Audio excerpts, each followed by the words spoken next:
हर हर महादेव दोस्तों, स्वागत है आप सभी का एक बार फिर से। भगवान भोलेनाथ आप और आपके परिवार पर अपनी कृपा दृष्टि सदा सर्वदा बनाए रखें। दोस्तों, भगवान शिव का प्रिय सावन का महीना शुरू हो गया है। सुबह से ही शिव मंदिर के बाहर भक्त लंबी कतार में खड़े हैं। शिवालयों में हर हर महादेव के जयकारे गूंज रहे हैं।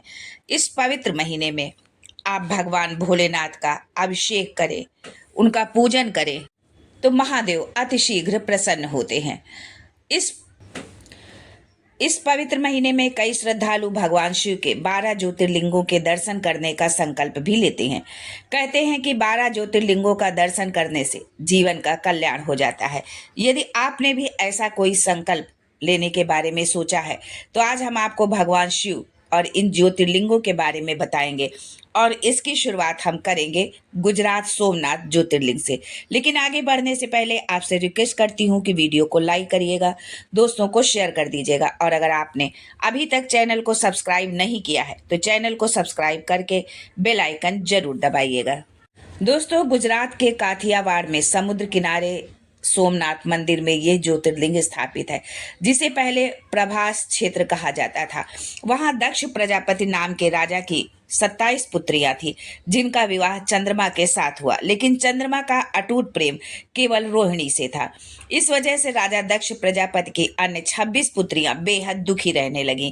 एक बार उन्होंने क्रोध में आकर अपने पिता को इस बारे में बताया। तब दक्ष प्रजापति ने इसे लेकर चंद्रमा को कई बार समझाया, लेकिन रोहिणी के प्रति चंद्रमा का प्रेम कुछ इस कदर था कि उन पर इसका कोई असर ही नहीं हुआ।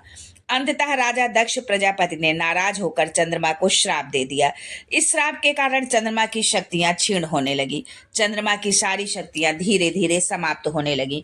इससे चंद्रमा बहुत दुखी और चिंतित हो गए। चंद्रमा का ऐसा हाल देखते हुए अन्य देवी देवता और ऋषिगण चंद्रमा के उद्धार के लिए ब्रह्मा जी के पास गए।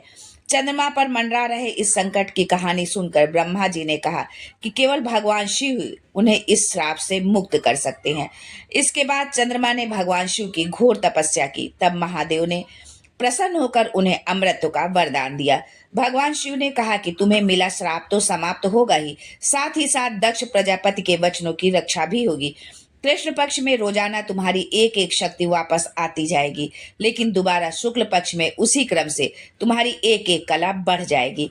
इसी तरह हर पूर्णिमा को पूर्ण चंद्रमा के दिन तुम 16 कलाओं से दक्ष हो जाओगे। चंद्रमा को मिले इस वरदान से सभी देवी देवता बहुत खुश हो गए। श्राप से मुक्ति होते ही चंद्रमा ने अन्य देवताओं के साथ मिलकर भगवान शिव से ये प्रार्थना की कि वो माता पार्वती के साथ हमेशा के लिए यहाँ स्थापित हो जाए। उनकी इस प्रार्थना को स्वीकार करते हुए भगवान शिव ज्योतिर्लिंग के रूप में माता पार्वती के साथ यहाँ विराजमान हो गए। आज देश दुनिया से श्रद्धालु भगवान शिव के इस ज्योतिर्लिंग के दर्शन करने यहाँ आते हैं। आप इस स्थान पर जो है, यदि आपने इस सावन में आपने सोचा है कि हम जाएं भगवान भोलेनाथ के दर्शन करें, उनका जो है आशीर्वाद पाए, उनकी कृपा हम पर बरसे, तो आप जो है किसी भी ज्योतिर्लिंग के सावन में आप चाहे सोमनाथ के हो या विश्वनाथ बाबा के दर्शन हो, जो भी आपके लिए संभव हो, उस जो है ज्योतिर्लिंग के दर्शन आप करने जरूर जाएं।